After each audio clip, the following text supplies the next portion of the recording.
Bonjour. Le samedi 4 février 2023, on a informé le public de la destruction, au-dessus de l'océan Atlantique, d'un soi-disant ballon chinois, qui aurait été détecté les jours précédents, survolant les États-Unis, du Montana vers la Caroline du Sud. Les autorités ont déclaré qu'il s'agissait d'un ballon espion, pouvant représenter un danger pour la population, et il a été décidé de le détruire. La veille, le vendredi 3 février, le gouvernement chinois a déclaré qu'il pouvait s'agir d'un simple ballon météo qui avait dérivé, et a nié catégoriquement les accusations d'espionnage. L'incident a provoqué une augmentation substantielle des tensions concernant les relations diplomatiques entre la Chine et les États-Unis. Le supposé ballon aurait déclenché les systèmes de suivi et de surveillance du NORAD, le commandement de la défense aérospatiale de l'Amérique du Nord, qui était en alerte maximum. Le jeudi 9 février 2023, les radars ont détecté un autre objet inconnu, survolant l'État de l'Alaska. Et sur ordre direct du président Joe Biden, dans les premières heures du vendredi 10 février, l'objet a été abattu par un avion de chasse F-22. John Kirby, le porte-parole du Conseil de sécurité nationale à la Maison-Blanche, a confirmé les faits lors d'une conférence de presse en déclarant: Je voudrais confirmer que le département de la Défense a suivi un objet se trouvant à haute altitude, au-dessus de l'espace aérien de l'Alaska, dans les dernières 24 heures. L'objet volait à une altitude de 40 000 pieds, et a causé une possible menace pour la sécurité des vols civils. Par excès de prudence, et sur recommandation du Pentagone, le président Biden a ordonné à l'armée d'abattre l'objet. Ils l'ont fait lorsqu'il est venu au-dessus de nos eaux territoriales. Des avions de chasse, affectés au commandement nord des États-Unis, ont abattu l'objet dans la dernière heure. La journaliste Natasha Bertrand, une spécialiste de la sécurité nationale des États-Unis, sur la chaîne de télévision CNN, a confirmé qu'il y avait eu 35 avions de combat qui avaient été envoyés pour intercepter et neutraliser l'objet en Alaska, mais a mis en évidence une série d'événements étranges qui seraient survenus au cours de cette opération. Les avions de chasse auraient en effet subi plusieurs pannes mystérieuses, et certains pilotes ont déclaré que l'OVNI avait interféré avec les capteurs de leurs avions. Ils ont également précisé qu'ils faisaient des mouvements autonomes, version qui élimine la possibilité que cet objet n'était qu'un simple ballon. La journaliste a continué en expliquant que les déclarations des pilotes concernant les interactions avec l'OVNI semblaient contradictoires. Ils n'avaient pas pu identifier ce qu'ils avaient vu, en précisant qu'ils n'avaient pas détecté de système de propulsion sur l'objet, qui était de la taille d'une voiture, et sans équipage visible, et qu'ils ne comprenaient pas comment il pouvait rester suspendu dans les airs, à une altitude de 40 000 pieds. Tout cela se rajoute à la confusion du Pentagone, qui a officiellement déclaré d'attendre de pouvoir récupérer les débris de l'objet, avant de donner plus d'informations. Malgré toute la couverture médiatique, et toute l'attention accordée dans le monde par les principaux médias d'information, pour le moment, aucune preuve de ces objets abattus n'a été présentée au public, même si, comme l'a indiqué CNN, il y a eu 35 avions de combat, équipés de caméras, qui enregistrent toutes ces opérations. Plus tard, le 11 février 2023, le Premier ministre du Canada, Justin Trudeau, a rapporté officiellement que sur recommandation du président Joe Biden, et en coordination avec le NORAD, un autre objet d'origine inconnue a été abattu au-dessus du territoire du Yukon, au nord-ouest du Canada. Dans une déclaration publiée sur Twitter, il a indiqué avoir ordonné que soit ramené au sol un objet non identifié qui violait l'espace aérien du Canada. Des appareils canadiens et américains ont été déployés dans le secteur. L'objet a finalement été abattu par un avion de chasse F-22 américain. La ministre canadienne de la Défense, Anita Anand, a déclaré lors d'une conférence de presse que l'OVNI était de forme cylindrique et qu'il volait à environ 12 km d'altitude. Aujourd'hui, à la demande du Premier ministre, des avions affectés au NORAD ont abattu cet objet aérien de haute altitude vers 15h40, heure normale de l'Est. L'objet volé à une altitude de 40 000 pieds avait pénétré illégalement dans l'espace aérien canadien et constituait une menace raisonnable pour la sécurité des vols civils. L'objet était abattu à environ 100 000 de la frontière canado-américaine au-dessus du territoire canadien au Yukon. Le 12 février 2023, un autre objet volant non identifié a été abattu au-dessus du lac Huron, dans la région des Grands Lacs, entre les États-Unis et le Canada. Selon les informations publiées par le général Pat Ryder, l'attaché de presse du Pentagone, et le commandement de défense aérospatiale de l'Amérique du Nord, l'OVNI a été abattu dimanche, à 20 000 pieds d'altitude, par un avion de chasse F-16, après avoir été jugé se trouvant à une hauteur dangereuse pour les avions commerciaux. Le Pentagone n'a cependant pas expliqué comment un objet volant d'origine inconnue a pu se déplacer du Montana jusqu'à la région des Grands Lacs, en parcourant de 1138 km aussi rapidement. Et étrangement, un haut fonctionnaire de l'administration Biden a confirmé à CNN que l'objet, qui était plus petit, était de forme octogonale, ce qui n'est pas du tout adapté pour l'aérodynamisme. Le général Ryder a noté que l'objet a volé très près de l'un des sites sensibles du département de la Défense, dans l'état du Montana, une zone située près de la base militaire de Malmstrom, qui a été surnommée la base du jugement dernier, car c'est l'un des sites stratégiques de lancement de missiles nucléaires des États-Unis.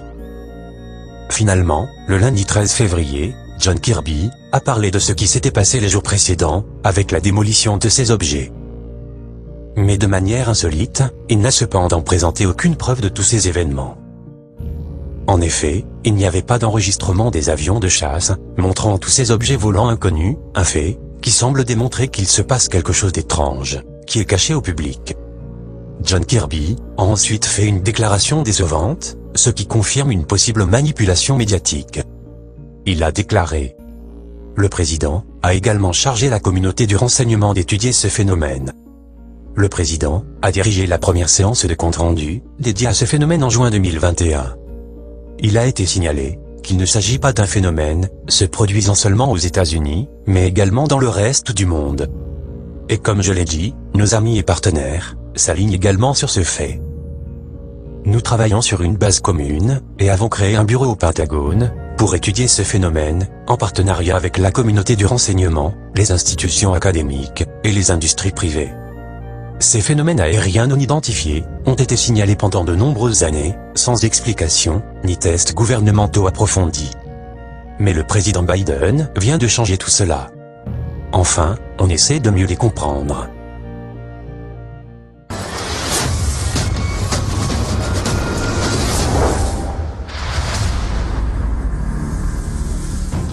Le 13 février, le Pentagone a refusé d'exclure la possibilité que les objets volants non identifiés, abattus en quelques jours au-dessus de l'Amérique du Nord, soient d'origine extraterrestre. Alors que le supposé ballon, qui a été abattu par des chasseurs américains F-22, le 4 février 2023, serait lié à la Chine, les trois autres objets, aperçus au-dessus de l'Alaska, du Michigan et du Canada, ont été plus difficiles à expliquer. Et si des avions de chasse américains, qui ont des caméras, ont réellement intercepté des objets volants non identifiés, pourquoi ces vidéos ne sont-elles pas montrées au public? Qu'est-ce qu'on nous cache? Cela a amené certains à considérer que tout n'est pas vraiment comme le prétendent les sources officielles, et que le projet Bluebeam serait utilisé comme un outil de manipulation médiatique par l'État profond pour instaurer l'idée d'une invasion extraterrestre. Le but de cette opération ferait partie d'un plan pour maintenir un climat de peur, contrôler la population, et finalement, contrôler la planète, pour imposer un nouvel ordre mondial. Toutes ces déclarations officielles, concernant des ovnis abattus, ne seraient donc que le début d'un opéra spatial en cours, relayé dans les médias, qui sont contrôlés par l'élite mondialiste.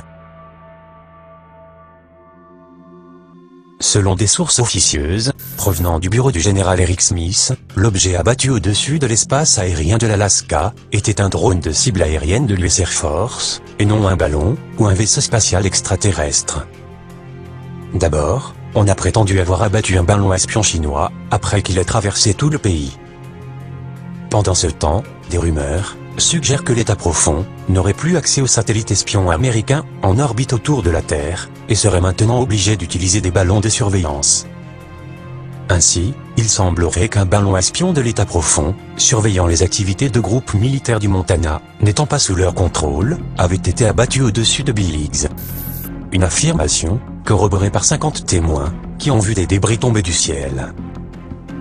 Puis, le samedi 11 février 2023, Justin Trudeau a affirmé avoir ordonné à un F-22 Raptor américain d'engager un objet volant non identifié, de forme cylindrique, au-dessus du territoire du Yukon, au Canada. Et le dimanche 12 février, John Kirby a annoncé la destruction d'un autre objet mystérieux, cette fois au-dessus du lac Huron. Selon le bureau du général Smith, qui n'a cependant fait aucun commentaire sur les incidents du Yukon, ou du lac Huron, l'objet abattu en Alaska était un drone de l'US Air Force, une cible télécommandée à haute performance, parfois utilisée pour les tests d'évaluation des systèmes d'armes, pour le ministère de la Défense. Le bureau du général Smith aurait commencé à enquêter sur l'incident, presque immédiatement, après que cela soit devenu une affaire publique, trouvant étrange qu'un deuxième abattage d'OVNI s'était produit si peu de temps après que le président Biden ait été largement critiqué pour avoir retardé la destruction de l'objet inconnu survolant la Caroline du Sud. Le bureau du général Smith aurait déclaré officieusement: cela a sans doute irrité Biden ou ses supérieurs, qu'il soit critiqué pour avoir laissé un ballon s'envoler dans le ciel américain sans réagir. Lorsque la nouvelle de l'objet en Alaska a été révélée publiquement, c'était suspect. Et nous soupçonnons que ses supérieurs ont fabriqué un événement pour le faire paraître plus décisif, plus présidentiel. Ce jour-là, les agents de liaison du général Smith se seraient renseignés auprès de la base aérienne d'Elmendorf, en Anchorage, dans l'Arkansas, d'où un avion de chasse F-22 avait décollé à la poursuite de l'objet. Les contacts du général ont tenté d'obtenir des détails auprès des officiers supérieurs de cette base aérienne, mais ils ont refusé de parler de l'incident, invoquant la sécurité nationale. De même, les hommes du général se sont vus refuser l'accès au pilote, qui aurait tiré un missile sur cet objet volant non identifié. Bien qu'il peut paraître normal pour l'armée de l'air de ne pas divulguer publiquement des éléments sensibles, le fait qu'il refuse de le faire en privé, d'officiers supérieurs qui parlent à d'autres officiers supérieurs, semble très suspect. Cependant, un général 2 étoiles de l'armée de l'air, prétendant connaître la vérité, aurait ensuite contacté le bureau du général Smith, avec une histoire plus plausible qu'un avion de chasse, engageant un second dispositif d'espionnage chinois, ou un objet volant non identifié, d'origine extraterrestre. Ainsi, il aurait dit au bureau du général Smith que le secrétaire à la Défense, Lloyd Austin, avait ordonné au commandant de cette base aérienne, le lieutenant-colonel Ryan Rees, de lancer un drone militaire et d'utiliser des avions de chasse F-22 pour le suivre jusqu'à Prudhoe Bay, en Alaska, une zone éloignée, dépourvue de caméras ou de regards indiscrets. Ce général de l'armée de l'air aurait remis au général Smith des images horodatées prouvant le lancement du drone, qui a été ensuite abattu par des F-22. Si cette vidéo confidentielle, classée secret défense, existe bien, ce serait la preuve d'une manipulation médiatique. Un drone aurait donc été lancé, puis des chasseurs ont décollé de la piste juste après. Ils l'auraient suivi, et abattu, sur les ordres de Lloyd Austin. Le bureau du général Smith aurait ensuite déclaré: l'administration Biden a dit que c'était un objet en vol stationnaire, mais ce n'était pas le cas. Ils peuvent inventer ce qu'ils veulent, puisqu'il n'y a pas d'habitants là-bas. Si jamais ils montrent des débris, ou une vidéo du cockpit, je suis sûr qu'ils seront trafiqués. Étrangement, une personne habitant en Alaska, près de cette zone isolée, s'est rendue sur place, peu de temps après ces événements, et a filmé les lieux. Dans la vidéo, il déclare n'avoir remarqué aucune activité militaire à la recherche des débris de l'OVNI abattu, ce qui semble confirmer ces rumeurs. Et très récemment, les autorités américaines ont déclaré officiellement que les recherches concernant tous les OVNI abattus étaient arrêtées, ce qui est très étrange. Tous ces événements étant très confus et entourés de secrets, il est donc très difficile de démêler le vrai du faux. Si certains de ces objets semblent avoir été de simples ballons ou des drones militaires, on ne peut pas exclure la possibilité de la réelle présence d'au moins un objet d'origine extraterrestre. Je vous laisse juger par vous-même, et je vous dis à bientôt pour la prochaine vidéo.